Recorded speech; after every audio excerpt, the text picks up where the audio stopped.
When an avoidant says, "Let's be friends," they're not protecting you, they're protecting themselves. When an avoidant person tells you, "Let's be friends," most people think they're hearing a soft, respectful way of stepping back. But the truth is far more complicated than that. This one sentence can leave you confused, hopeful, disappointed, or even angry, because on the surface it sounds peaceful and polite, but underneath it carries a message that most people never recognize until it's too late. When an avoidant says these words, they're not speaking the language of friendship the way you understand it. They're speaking the language of fear, emotional distance, and self-protection. And unless you understand what is actually happening inside their mind, you will interpret this phrase the wrong way every single time. For many people, "Let's be friends" feels like a gentle rejection. It feels like someone saying they don't want you romantically, but they still care enough to keep you around. But for a dismissive avoidant, this phrase has a completely different purpose. It's not about kindness. It's not about staying close, and it's definitely not about friendship in the way most people think. When an avoidant says, "Let's be friends," what they're actually doing is creating emotional space without cutting the cord fully. They want distance but not disappearance. They want relief without guilt. They want freedom without the consequences of losing you completely. They want to step away from intimacy without looking like the bad guy. Avoidants rarely sever bonds dramatically unless they feel attacked or trapped. They don't usually slam doors. What they do is turn the emotional temperature down slowly, quietly, carefully. They step back in subtle ways, lowering expectations a bit at a time. "Let's be friends" is not a loving invitation to a healthy new phase. It is a strategic retreat. It's a psychological shelter they run into whenever connection starts to feel too intense. They tell themselves that if they call it friendship, it sounds respectable, it sounds mature, it sounds kind.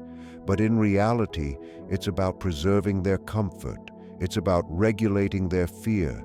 It's about keeping emotional control of the situation so they never have to feel too exposed. To an avoidant, friendship is a safe zone because it removes the pressure that terrifies them. In a romantic connection, vulnerability is expected, emotional presence is expected, consistency is expected. But in friendship, they feel they can breathe again, they can show up when they want, they can disappear when they need space, they can keep their inner world closed without being questioned. They can maintain a version of closeness that never crosses into actual emotional intimacy. Friendship becomes a shield, a mask, a distance-creating tool dressed up as a peaceful solution. But here is the hidden truth few people understand. Avoidants say, "Let's be friends not to maintain closeness, but to maintain control." If they cut you off entirely, they know the story ends. The connection is severed. You move on. Your energy detaches from them. And as much as avoidants avoid feelings, they do not enjoy losing someone who once made them feel valued. They don't want to deal with the emotional consequences of a clean break. So instead, they choose a halfway point, far enough to protect themselves, close enough to keep you within reach. You become something like an emotional backup file, stored but not opened, present but not activated. They don't want to delete you. They want to keep you on a shelf where they decide when to take you down. This is why avoidants often come back when they feel calmer, safer, or more emotionally in control. They count on you staying warm, patient, and available. They expect you to remain in orbit around them, even if at a distance. Friendship, in their definition, is a no-pressure arrangement where they can resurface whenever they want, without having to give anything deep or vulnerable in return. It's a dynamic that prevents them from losing connection entirely, while also keeping the emotional intensity low enough that they don't feel overwhelmed. But here's the part most people misunderstand. Friendship means something totally different to you than it does to them. You think of it as support, honesty, emotional warmth, consistency, a safe bond that grows over time. To a dismissive avoidant, friendship means they can remove the emotional responsibility that made them uncomfortable. It means they get the benefit of your presence without the demands of a romantic relationship. No commitment, no expectations, no accountability, no vulnerability. They get your light without giving you their heart. They get your emotional warmth without having to deal with emotional closeness. This isn't friendship in the healthy sense of the word. It's emotional minimalism. It's connection without risk. It's closeness controlled by distance. They like the idea of you being around because it comforts them. It reassures them. It feeds their ego in small, quiet ways. As long as you remain nearby, they don't have to face the reality of losing a connection. They don't have to face the pain of endings. They don't have to face the discomfort of emotional accountability. Keeping you as a friend allows them to step back into their emotional shell without completely closing the door on you. But something else is happening beneath the surface. When an avoidant says, "Let's be friends," they're also signaling that they don't want you close enough to trigger their deepest fears. They pull you back just far enough to feel safe again. Their nervous system relaxes when the emotional stakes drop. They feel secure when they have space, and they convince themselves that this friendship will be good for both of you, even though you might be hurting inside. They don't see the emotional confusion they're creating. They don't understand the mixed signals they're sending, and even if they do understand, they assume you'll adapt, because in their mind, distance is a normal way to relate. Avoidants often don't recognize the emotional impact of their words because they've spent their entire lives avoiding emotional dependency. They feel safer when relationships are loose, flexible, undefined. Friends feels like freedom. Romantic feels like pressure. But in reality, what they are asking for is a relationship where they can take without giving, appear without committing, and connect without being vulnerable. You're left trying to decode their intentions while they remain emotionally guarded behind a calm, polite mask. Now here is what you need to understand about yourself in this dynamic. When an avoidant says, "Let's be friends," you may feel torn. Part of you doesn't want to lose them completely. Part of you hopes that staying close will somehow bring them back. Part of you believes that friendship is better than nothing. But deep down, you know it hurts. You know it's not what you want. You know you're accepting crumbs while longing for the full meal. And the reason this feels so painful is because your definition of connection is built on emotional presence, not distance. You enter relationships with your heart. Avoidants enter them with caution. What they call safety, you feel as abandonment.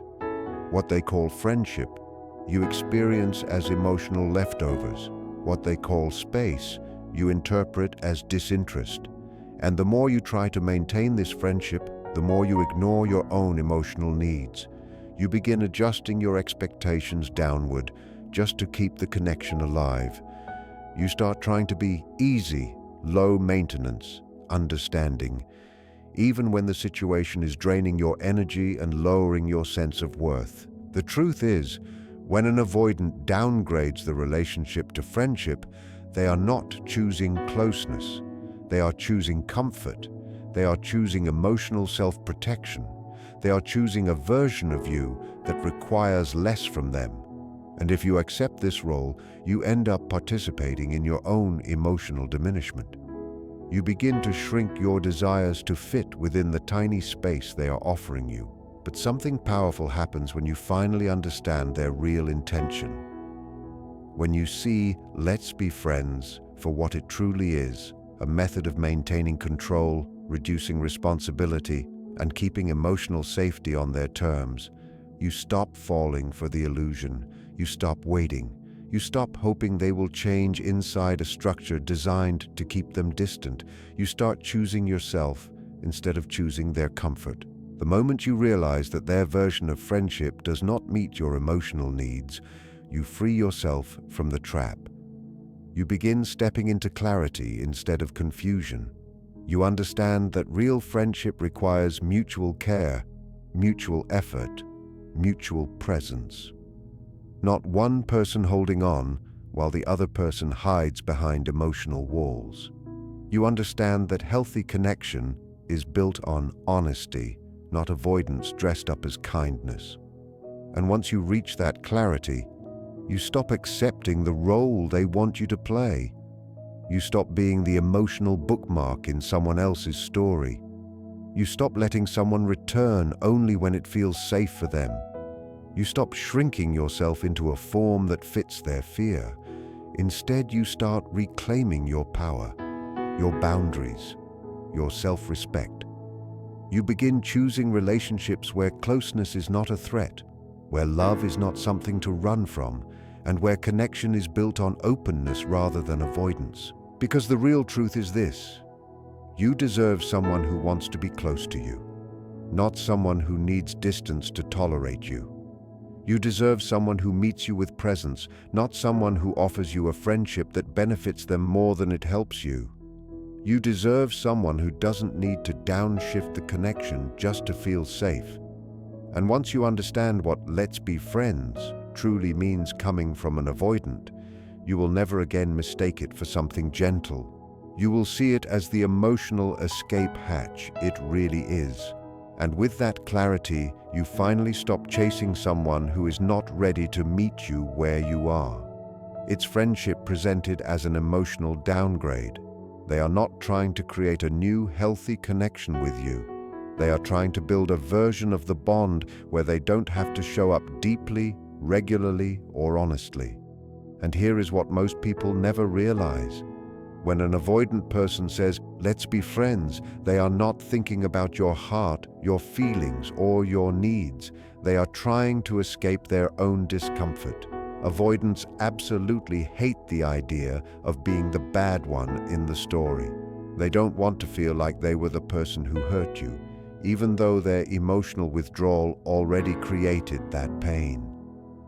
Saying "let's be friends" becomes their way to soften the ending. It allows them to say, "Look, I'm not abandoning you. I care about you. I'm trying to be gentle." But this softness has strings attached, because what they are really doing is creating emotional rules that protect them while leaving you confused, still attached, and quietly hurting.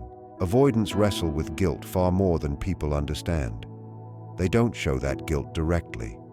Instead, they show distance, silence, and emotional walls. But underneath that quietness is often stress about being responsible for someone else's emotions. "Let's be friends" becomes their guilt relief strategy. It helps them walk away without feeling like they destroyed something fragile. It helps them hold on to the idea that they are still a good person. It lets them leave while telling themselves they didn't really cause pain. They can say, "I didn't end it harshly. I offered something. I tried." It helps them keep a sense of moral safety inside their own mind. Avoidant attachment is not just fear of closeness. It's also fear of needing someone and fear of being needed in return. So when they sense that you want deeper connection, more emotional presence, or a level of closeness they don't feel safe giving, they pull back into the safer category of friendship. It protects them from the vulnerability they don't want to face. Friendship becomes their shield. It looks like care, but it is really a way to control emotional distance. But here is the unexpected truth most people overlook. Sometimes "let's be friends" is not a real ending. It's a placeholder. Avoidants rarely close a door completely. They want options. They want emotional backup. They want to know you are still around in case they ever want comfort, validation, or familiarity. They want emotional GPS.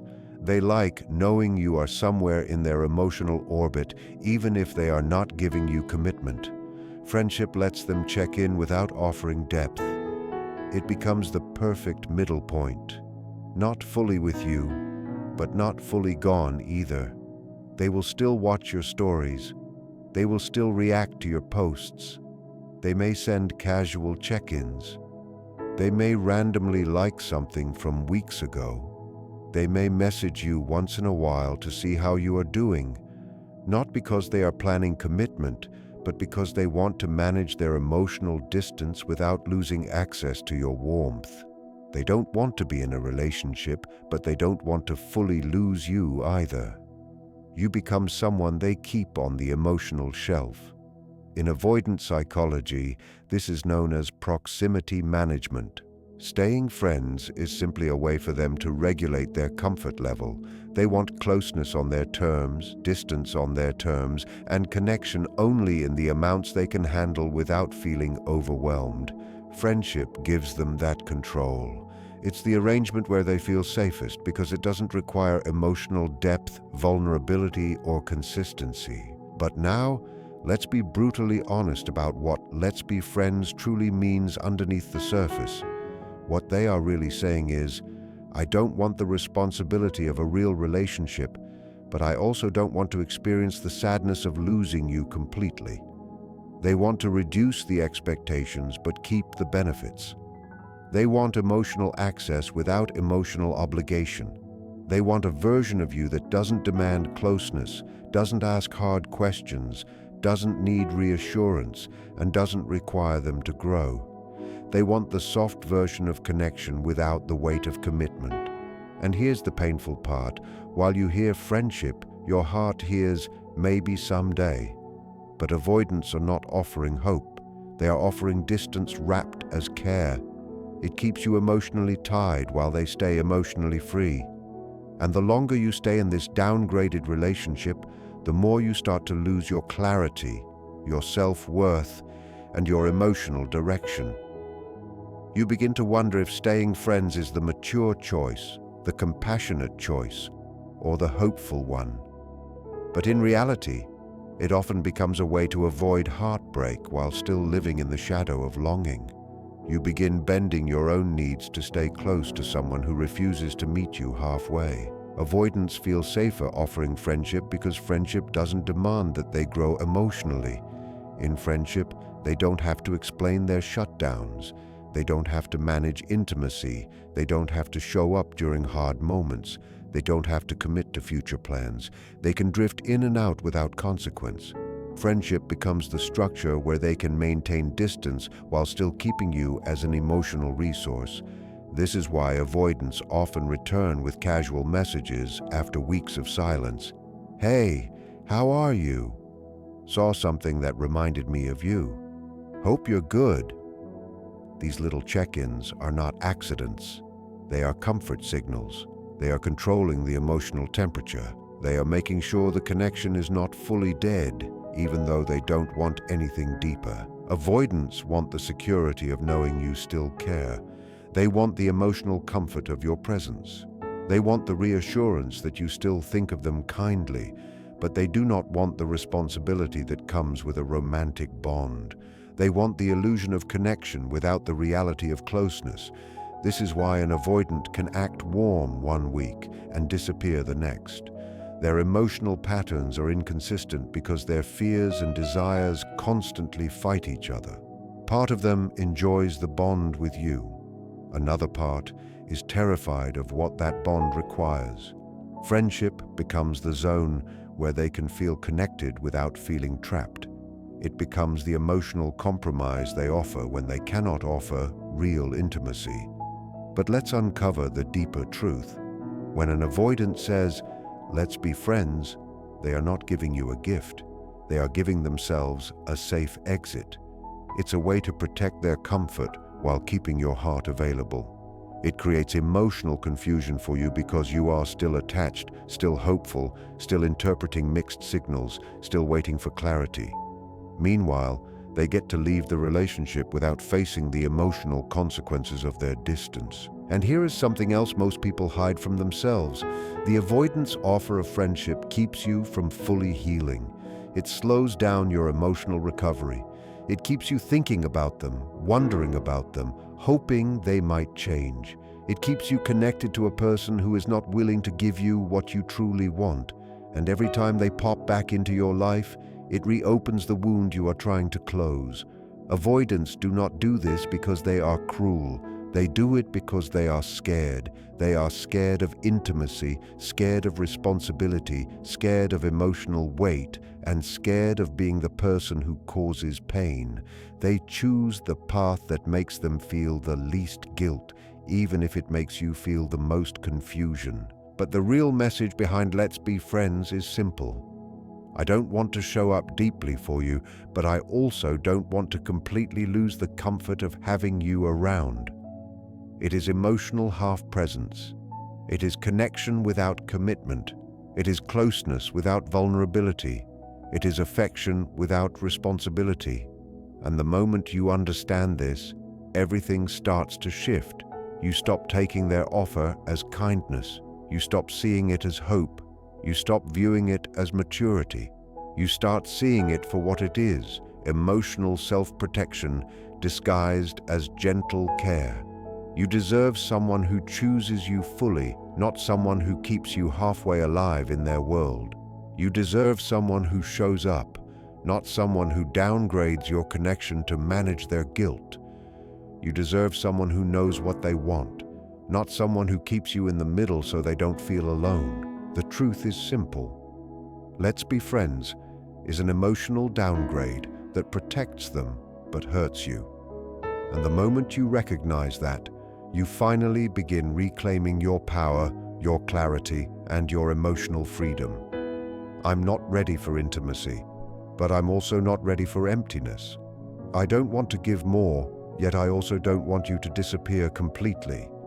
That single sentence contains all of it. It is the pure definition of emotional half-commitment.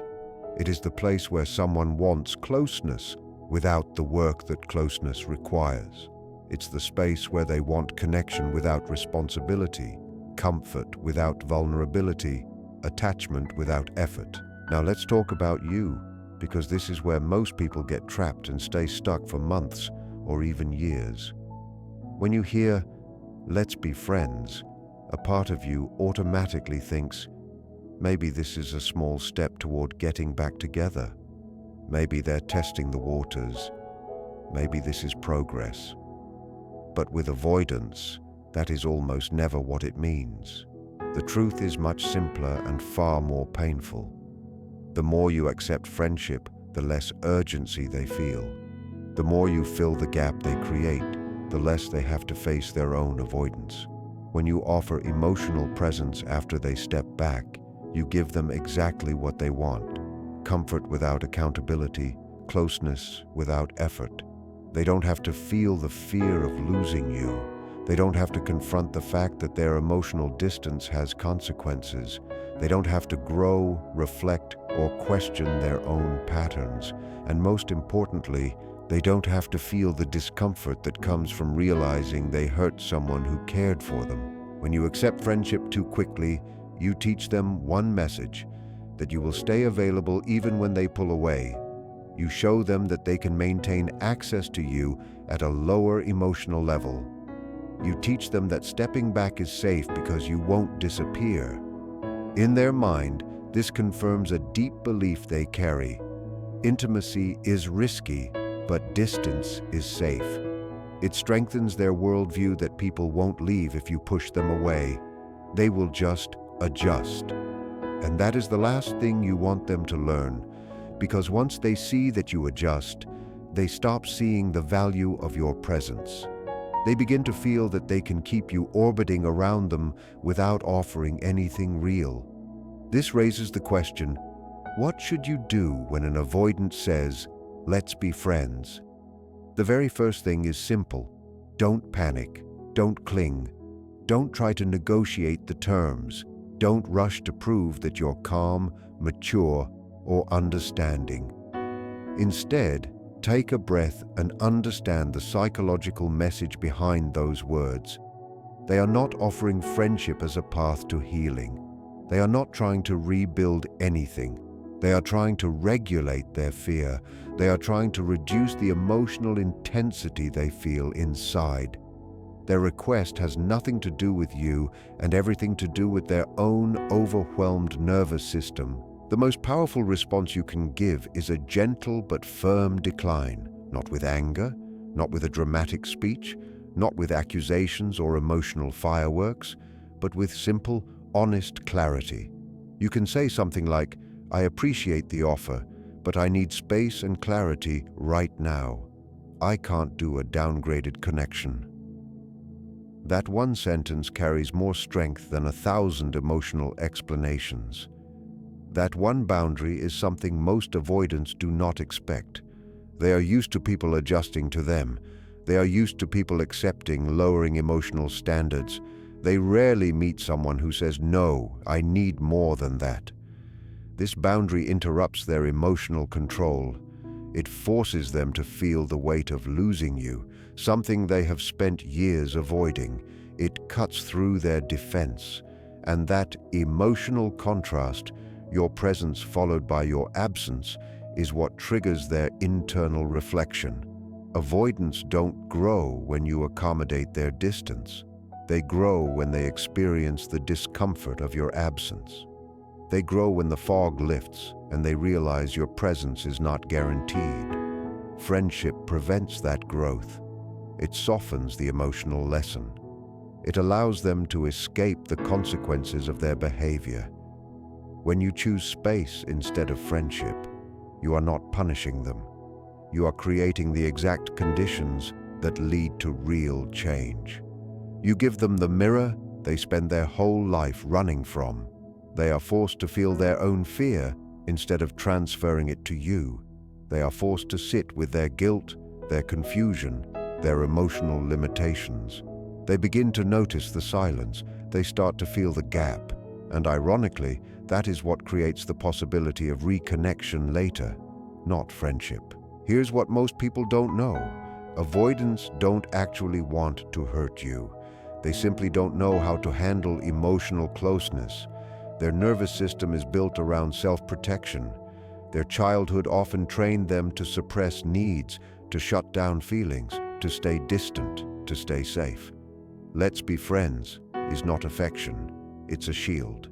It's their attempt to reduce intensity while still keeping a piece of you in their world.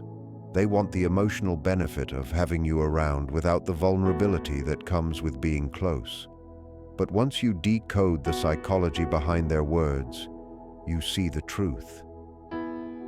"Let's be friends" is not a real invitation. It's an exit disguised as kindness. It's not about connection, it's about fear. It's a way to avoid real consequences while pretending to be considerate. And the moment you stop taking their fear personally, you reclaim your power. Their fear is not a reflection of your worth. Their emotional distance is not a reflection of your value. So the next time an avoidant says, "Let's be friends," listen deeper than the words. Hear the shaking underneath. Hear the discomfort. Hear the emotional walls. Hear the fear that they cannot express directly. And instead of stepping into the role they want you to play, the safe, convenient, emotionally diluted version of you, step into the role you deserve. The version of you that chooses clarity over confusion.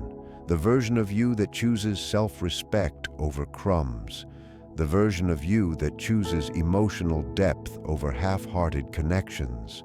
Because at the end of the day, friends may be their comfort zone, but it does not have to be yours. You deserve someone who can meet you fully, not halfway. Someone who can show up with both heart and consistency. Someone who does not shrink from closeness, but grows with it. Someone who does not run from you, but runs with you. And when you choose yourself instead of accepting a downgraded connection, you shift the entire dynamic. You stop chasing. You stop trying to fix what you did not break. You stop begging for emotional leftovers. You become the one with the emotional strength, and that strength is what changes everything. It reminds both you and them that your love is valuable, your presence is meaningful, your boundaries matter, and that you are not meant to live in emotional half-light, waiting for someone to choose something they are afraid of. You deserve the full experience of love, not the diluted version someone offers just to feel safe. And when you finally step into that truth, the entire story begins to change.